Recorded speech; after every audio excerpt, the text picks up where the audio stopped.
میری بیوی ہینا بہت ہی امیر خاندان سے تعلق رکھتی تھی، مگر آج تک اس نے کبھی پیسے کی نمائش نہیں کی۔ وہ ہر وقت سادہ سے کپڑوں میں رہتی، ہمارے گھر میں کام کے لیے ملازمت تک نہیں تھی۔ وہ سرگودا شہر کے ساتھ ایک چھوٹے سے گاؤں کی رہنے والی تھی اور ایک پیر سائی کی بیٹی تھی، جہاں اس کے باپ اور دادا نے پیسے کے ساتھ ساتھ بہت عزت کمائی تھی۔ وہ زمیندار بھی تھے مگر دیکھنے میں بالکل سادہ سے لوگ۔ میرا نام نوید ہے، میں سرگودا شہر میں رہتا تھا اور ہینا میری خالہ کی بیٹی، اسی میری شادی اس کے ساتھ ہو گئی۔ ہینا کے ساتھ میری زندگی بہت اچھی گزری تھی۔ میری شادی کو 10 سال کا عرصہ گزر گیا۔ اللہ تعالیٰ نے ہمیں 2 بچے بھی عطا کیے۔ ان 10 سالوں میں اس نے بہت سے فلاحی کام کیے تھے۔ سرگودا ہسپتال میں میری بیوی کی طرف سے روزانہ تقریباً 1000 لوگوں کو مفت کھانا کھلایا جاتا۔ میری بیوی نے بہت سی یتیم لڑکیوں کو جہیز دے کر ان کی شادی بھی کروائی۔ اس نے 3 مسجدیں بھی بنوائی تھی۔ اگر یہاں پر میں اپنی بیوی کے فلاحی کام گنوانے لگ جاؤں تو شاید مجھے سارا دن ہی گزر جائے گا، مگر آج میں بہت ہی غمزدہ تھا کیونکہ میری بیوی ہینا فوت ہو گئی۔ اسے اچانک دل کا دورہ پڑا اور وہ ایک ہی رات میں فوت ہو گئی۔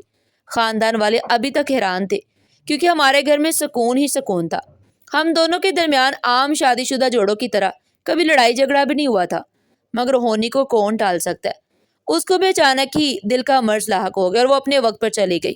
میرے بچے صدمے کی حالت میں بری طرح رو رہے تھے اور خاندان والے ان کو سنبھال رہے تھے۔ میں مردوں کے درمیان غمزدہ سا بیٹھا ہوا تھا، میرا دماغ بالکل بند ہو چکا تھا۔ مجھے سوچ سوچ کر فکر ہو رہی تھی کہ اب میرے گھر کا کیا بنے گا، میں اپنی بیوی کے بغیر کیسے زندگی گزاروں گا۔ سب سے بڑھ کر میری بیٹی اور بیٹا بہت چھوٹے تھے، ابھی بچوں کو ماں جیسا پیار کوئی نہیں دے سکتا تھا۔ میری بیوی کا غسل اور کفن کا انتظام کرنے کے بعد گھر والوں نے مجھے اندر بلایا تاکہ میں جنازہ اٹھنے سے پہلے اپنی بیوی کو آخری بار دیکھ لوں۔ میں اندر گیا تو بیوی کو دیکھ کر میرا دل بیٹھنے لگا تھا۔ میں مرد تھا مگر پھر بھی پھوٹ پھوٹ کر رو دیا۔ میں اپنی بیوی سے محبت کرتا تھا اور وہ بہت ہی نیک عورت تھی۔ اپنی بیوی کو آخری بار رخصت کرنا میرے لیے بہت اذیت ناک تھا، مگر میں نے اس غم کو بھی برداشت کر لیا اور جنازے کو کندھا دے کر جنازہ گاہ کی طرف بڑھ گیا۔ بیوی کی آخری رسومات کے بعد میں گھر پہنچا تو پتہ چلا کہ میری چھوٹی بیٹی کی طبیعت بہت زیادہ خراب ہے۔ وہ اپنی ماں کے بہت زیادہ قریب تھی، اس چیز سے برداشت نہیں کر پا رہی تھی۔ وہ 3 سال کی بچی تھی۔ میں اپنا دکھ بلا کر بیٹی کو سنبھالنے لگا مگر اس کا بخار بہت زیادہ بڑھ چکا تھا۔ ابھی دن کا وقت ہے، اس لیے میں بیٹی کو لے کر ہاسپٹل پہنچ گیا۔ ڈاکٹر نے بہت مشکل سے اس کا بخار کم کیا مگر اس میں ہی ہمیں شام سے رات ہو گئی۔ بچی کو گھر لایا تو وہ مجھ سے دور ہونے کو تیار نہیں تھی۔ اسے سنبھالنے کے چکر میں اپنی بیوی کی قبر پر اس دن دوبارہ نہیں جا سکا تھا اور دوسرا دن بھی ایسے ہی نکل گیا۔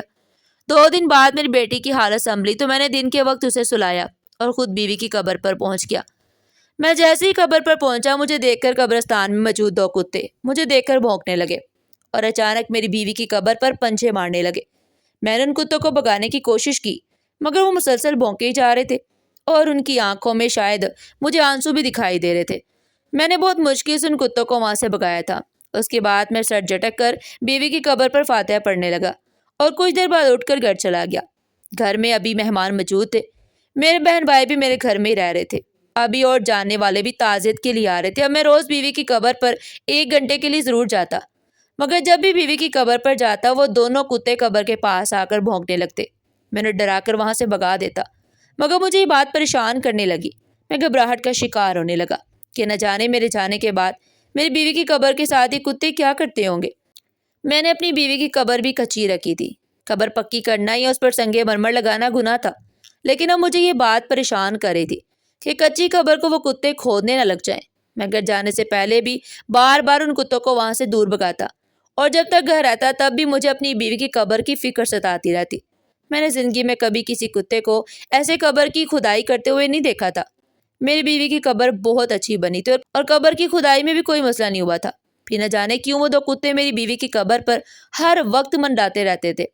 کچھ دن بعد گھر سے مہمان رخصت ہو گئے تو ہمارے گھر کی روٹین معمول پر آ گئی۔ میری بیوی کی کمی ہم تینوں کو بہت شدت سے محسوس ہوتی تھی۔ میرے بچے ماں کو یاد کر کے رو پڑتے۔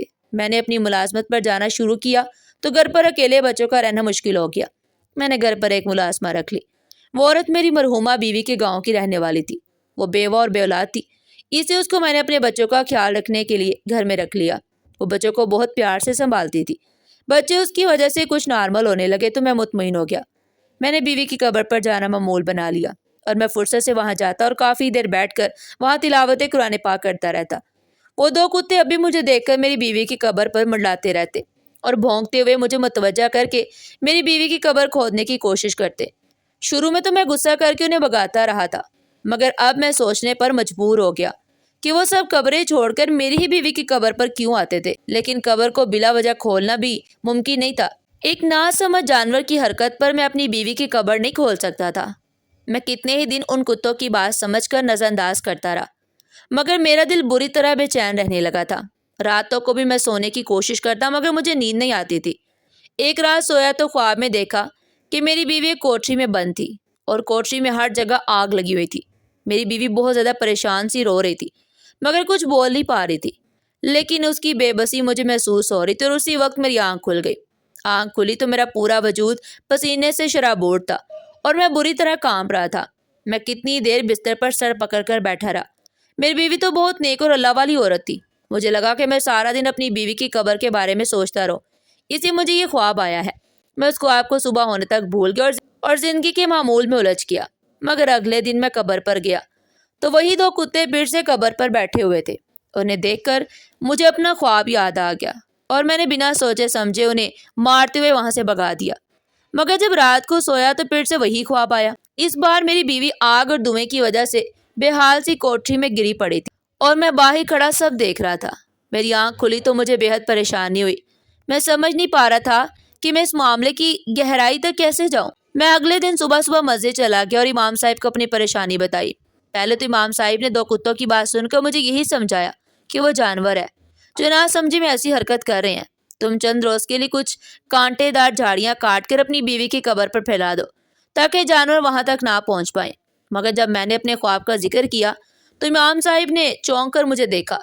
مسلسل 2 راتوں سے ایک ہی خواب کے آنے کا سن کر امام صاحب بھی سوچ میں مبتلا ہو گئے اور بولے کہ خواب 2 طرح کے ہوتے ہیں، ایک شیطان کی طرف سے اور دوسرا ایک اللہ کی طرف سے۔ امام صاحب بولے کہ ہو سکتے خواب اللہ تعالیٰ کی طرف سے اشارہ ہو یا پھر شیطان تمہیں بیکار ہے، اس لیے تم ایک رات مزید انتظار کرو۔ اگر آج رات بھی وہی خواب آیا تو پھر میرے پاس آنا، میں تب تک اس مسئلے کا حل سوچتا ہوں۔ میں واپس گھر لوٹ آیا تھا۔ امام صاحب سے بات کر کے مجھے تسلی ہو گئی تھی۔ میں نے ملازمت پر جانے کی تیاری کی اور بچوں کو تیار کر کے اسکول چھوڑنے چلا گیا۔ میرے دماغ میں اپنی مرحومہ بیوی کا خیال ٹھہر گیا۔ میں دل ہی دل میں دعا کر رہا تھا کہ وہ خواب شیطان کا بہکاوا ہی ہو، کیونکہ کسی اپنے کی قبر کو کھودنا کوئی آسان کام نہیں ہوتا۔ میں نہیں چاہتا تھا میری بیوی کی آخری آرام گاہ کی توڑ پھوڑ کی جائے۔ میری تو ان 2 کتوں کا وہاں آ کر بھونکنا اور رونا اور پھر قبر کو کھودنے کی کوشش کرنا بھی ناقابل برداشت تھا۔ مگر اس رات میں سویا تو مجھے پھر سے وہی خواب آیا تھا۔ میرا دل اذیت سے بھر گیا کہ میری بیوی قبر میں کوئی مشکل جھیل رہی ہے، حالانکہ میں نے تینوں بار خواب میں واضح طور پر یہی دیکھا تھا کہ وہ آگ میری بیوی کے وجود کو نقصان نہیں دے رہی، مگر وہ آگ میری بیوی کے اطراف میں پھیلی ہوئی ہوتی، اسے پریشان ضرور کر رہی تھی۔ اور یہی بات اب جاگنے کے بعد میں سمجھ نہیں پا رہا تھا۔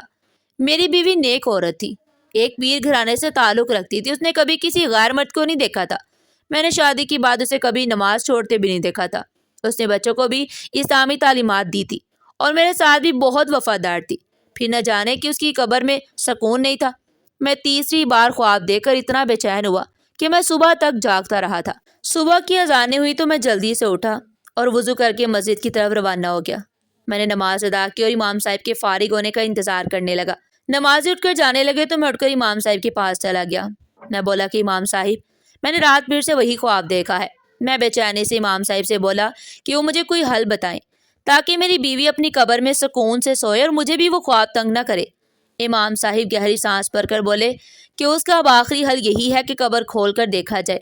وہ بولے کہ اگر خدا نہ خواستہ قبر میں موجود مردے پر اللہ کا عذاب آیا ہوا تو پھر ہم چاہ کر بھی قبر نہیں کھول پائیں گے، کیونکہ ہمیں اللہ کی طرف سے اجازت نہیں ملے گی۔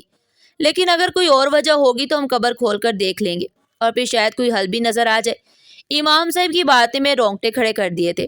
اپنی بیوی پر اللہ کی طرف سے نازل ہوئے عذاب کا میں تصور بھی نہیں کر پا رہا تھا۔ میں امام صاحب کے ساتھ قبرستان کی طرف بڑھا تو میری ٹانگیں کانپ رہی تھی اور میں اللہ تعالیٰ سے بار بار دعا کر رہا تھا کہ میری بیوی کی قبر میں کوئی اور مسئلہ ہو مگر اللہ کا عذاب نہ ہو۔ میں نے امام صاحب کو بتایا کہ میری بیوی بہت نیک تھی، اس پر اللہ کا عذاب نہیں آ سکتا، اس نے تو ساری زندگی فلاحی کام کیے ہیں، اس کے والد بھی بہت نیک تھے۔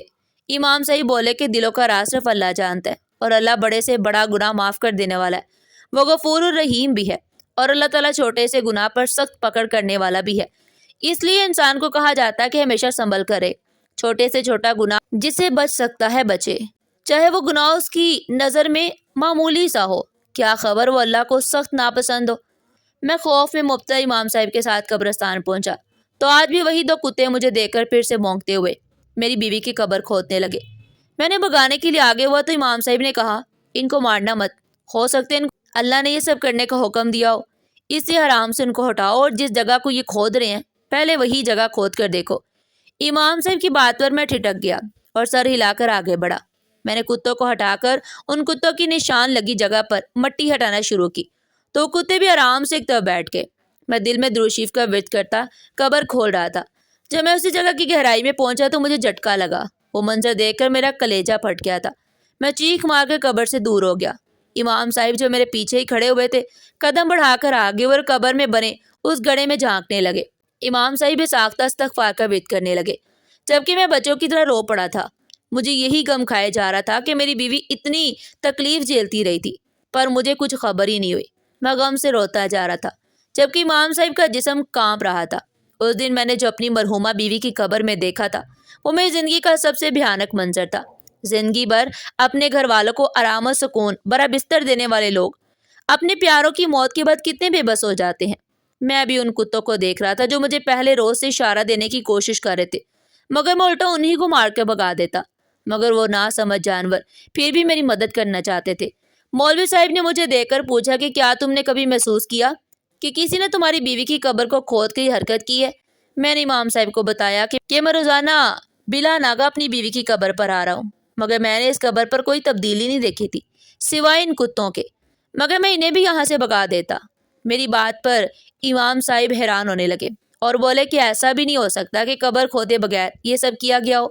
جو حرکت تمہاری بیوی کے ساتھ قبر میں کی گئی ہے اس کے لیے قبر کو کھودنا تو ضروری ہے۔ اچانک امام صاحب بولے کہ تم نے اپنی بیوی کو اپنی نگرانی میں قبر میں اتارا تھا؟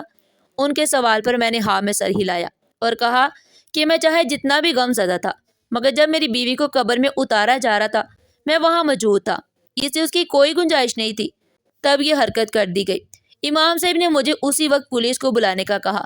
میں نے اسی وقت پولیس کو بلا کے یہ سارا معاملہ ان کے حوالے کر دیا۔ میرا تو رو رو کر برا حال تھا۔ ایس پی صاحب مجھے تسلی دے رہے تھے۔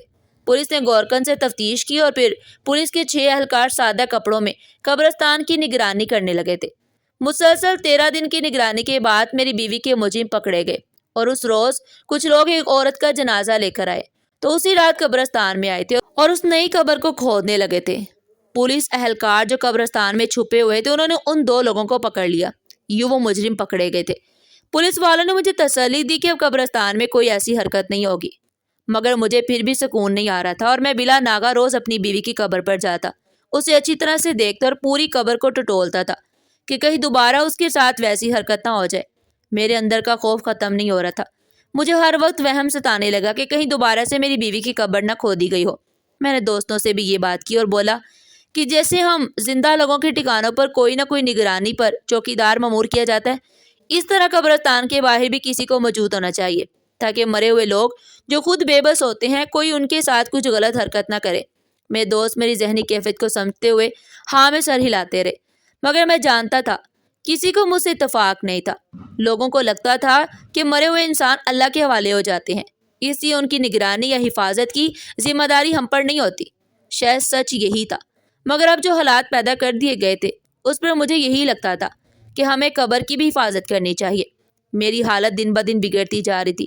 میں نے ایک دن اپنے گھر میں کام کرنے والی بوڑھی ملازمت سے بھی پوچھ لیا کہ آپ نے کبھی قبروں کے بارے میں یہ بات سنی ہے کہ ان میں کوئی خون کے پتے رکھے ہوئے ہوں یا کچھ ایسا جسے دیکھ کر انسان ڈر جائے؟ میری اس عجیب سوال پر وہ بوڑھی ٹھٹک گئی اور خوف زدہ سی توبہ کرتے ہوئے بولی کہ اب کیا بول رہے ہیں بیٹا، میں نے تو ایسا کبھی نہیں سنا، قبر میں بھلا کون انسان ہاتھ ڈال سکتا ہے؟ اس عورت کی سادہ سی بات پر میں چپ ہو کر رہ گیا۔ میں جانتا تھا کوئی بھی میری بات پر یقین نہیں کرے گا۔ عام حالات میں بھی اس بات کو مذاق سمجھتا تھا، مگر اب میں جانتا تھا کہ ایسا بھی ہوتا ہے کیونکہ میں نے اپنی بیوی کی قبر میں نہایت چھوٹے چھوٹے 2-3 پتے دیکھے تھے جن پر خون لگا ہوا تھا اور بڑی بڑی سوئیاں چبھائی ہوئی تھی۔ نہ جانے وہ پتے میری بیوی کی قبر میں ان 2 مجرموں نے کیوں رکھے تھے، مگر ان پتلوں کی وجہ سے میری بیوی اپنی قبر میں بے چین پڑی ہوئی تھی۔ میں نے امام صاحب کی مدد سے وہ پتلے تو نکال لیے مگر میرے اندر کی بے چینی ختم نہیں ہو رہی تھی۔ مجھے رہ رہ کر یہی افسوس رہ رہا تھا کہ اگر وہ دو کتے قبر کھودنے کی کوشش نہ کرتے اور مجھے اشارہ نہ دیتے تو شاید میں کبھی بھی نہ سمجھ سکتا، اور اگر مجھے خواب نہ آتا تو میں شاید کبھی قبر کو کھولنے کی ہمت نہ کر پاتا۔ قبر کا وہ منظر میرے لیے اتنا اذیت ناک تھا کہ میں نے اپنا دماغ جتنا بھی لگانے کی کوشش کی، مگر میری آنکھوں سے وہ بھیانک منظر نہیں جا رہا تھا جو میں نے اپنی بیوی کی قبر کھودنے پر دیکھا تھا۔ میری بے چینی حد سے زیادہ بڑھ گئی۔ میں پھر سے امام صاحب کے پاس گیا۔ امام صاحب اب مجھے پہچاننے لگے تھے۔ وہ مجھے دیکھ کر اپنے پاس بیٹھے دوسری نمازیوں سے معذرت کرتے اٹھ کر میرے پاس آئے اور مجھے ایک طرف لے گئے۔ امام صاحب نے نرمی سے مجھ سے پوچھا، کیا ہوا؟ سب خیریت تو ہے؟ تم پریشان کیوں لگ رہے ہو؟ انہیں لگا تھا کہ میں پھر سے کسی پریشانی کا شکار ہو گیا ہوں۔ تب امام صاحب کے پوچھنے پر میں نے کہا کہ امام صاحب مجھے چین نہیں آ رہا۔ میں نے جب سے وہ منظر دیکھا مجھے سکون نہیں مل رہا۔ میں راتوں کو سو نہیں پاتا۔ مجھے بار بار یہی لگتا ہے کہ کہیں کوئی میری بیوی کی قبر پر پھر سے وہ سب کر کے میری بیوی کو تکلیف نہ پہنچائے۔ ہمیں قبروں کی نگرانی کے لیے بھی کوئی چوکیدار رکھنا چاہیے۔ اس پر امام صاحب نرمی سے بولے کہ فکر مت کرو، دوبارہ ایسا نہیں ہوگا، اور قبرستان کی نگرانی یہی ہے کہ ہم اپنے پیاروں کی قبر پر جا کر روزانہ فاتحہ پڑھا کریں، قرآن پڑھیں۔ قبروں کو لاوارث چھوڑ دینے والوں کا یہی حال ہوتا ہے۔ وہ بولے کہ تم بھی روزانہ اپنی مرحومہ بیوی کی قبر پر جاتے رہا کرو، پھر تمہاری بیوی کی قبر کو کوئی نہیں چھیڑے گا۔ پھر امام صاحب افسوس سے بولے کہ کیا کیا جائے، ہمارے مسلمانوں کی عقل کو زنگ لگ گیا، وہ شرک میں مبتلا ہونے لگے ہیں۔ امام صاحب بولے کہ یہ سب کالا جادو کرنے والے ہی ایسی حرکات کرتے ہیں، اور کالا جادو ہمارے اسلام میں سخت حرام ہے، اور اللہ تعالیٰ کی طرف سے اس عمل کو شرک ٹھہرایا گیا، اور شرک ایسا گناہ ہے جس کی بالکل کوئی معافی نہیں ہے۔ میں اس بات پر افسردہ سا ہو گیا۔ کالا جادو تو ہمارے ہاں آج کل چھوٹے موٹے گھروں میں بھی بہت عام ہو چکا ہے۔ کالا جادو کرنے والے اور کسی دوسرے کو تکلیف پہنچانے والے جب تعویذات اور پتلے بنا کر دوسروں کی قبر میں رکھتے ہیں تو ان کے مردے کتنے بے چینی کا شکار ہوتے ہیں۔ ایسا کرنے والے لوگ کسی دوسرے کی تکلیف اور پریشانی کا بالکل خیال نہیں کرتے۔ وہ ایک ساتھ کئی لوگوں کو تکلیف پہنچا رہے ہوتے ہیں مگر انہیں پرواہ نہیں ہوتی۔ امام صاحب بولے کہ شاید ان کتوں نے ان دو گناہگاروں کو تمہاری بیوی کی قبر کھود کر اس میں پتلے رکھتے دیکھ لیا تھا، اس لیے وہ بار بار قبر کو کھود کر تمہیں اشارہ دے رہے تھے۔ مگر کچھ لوگ تو ایسے ہوتے ہیں جن کی قبروں میں ساری زندگی تعویذ اور پتلے پڑے رہ جاتے ہیں مگر کبھی کسی کو خبر تک نہیں ہوتی، اور مردے اپنی قبروں میں ایسی چیزوں کی موجودگی کی وجہ سے بے سکونی کا شکار رہتے ہیں۔ امام صاحب نے مجھ سے کہا کہ تم خوش نصیب ہو کہ تمہیں اللہ تعالیٰ کی طرف سے بھی اشارہ مل گیا تھا۔ میں نے روتے ہوئے امام صاحب سے کہا کہ میری بیوی بہت نیک تھی، اسے شاید اس کی بے چینی اور بے سکونی اللہ نے ختم کر دی ہے، مگر مجھے واقعی یہ بات شدت سے محسوس ہو رہی تھی۔ میں نے تو اپنی بیوی کی قبر سے پتلے نکال لیے تھے مگر بہت سے لوگوں کو خبر نہیں ہوتی کہ ان کی بیوی، بیٹی اور ماؤں کی قبروں میں لوگ ایسے پتلے رکھ کر چلے جاتے ہوں گے۔ اسی لیے اپنے پیاروں کی قبر پر جایا کریں، وہاں قرآن پڑھیں، تلاوت کریں اور اللہ تعالیٰ سے اپنے گناہوں کی معافی مانگیں، کیونکہ ہم سب نے اسی کی طرف رجوع کر جانا ہے۔ ناظرین، آپ کو آج کی ہماری یہ کہانی کیسی لگی؟ کمنٹ سیکشن میں اپنی قیمتی رائے کا اظہار ضرور کیجیے گا، اور اس طرح کی مزید سبق آموز کہانیاں سننے کے لیے چینل کو سبسکرائب کریں، ویڈیو کو لائک کریں اور زیادہ سے زیادہ شیئر کریں۔ پھر ملتے ہیں ایک نئی کہانی کے ساتھ، تب تک کے لیے اللہ حافظ۔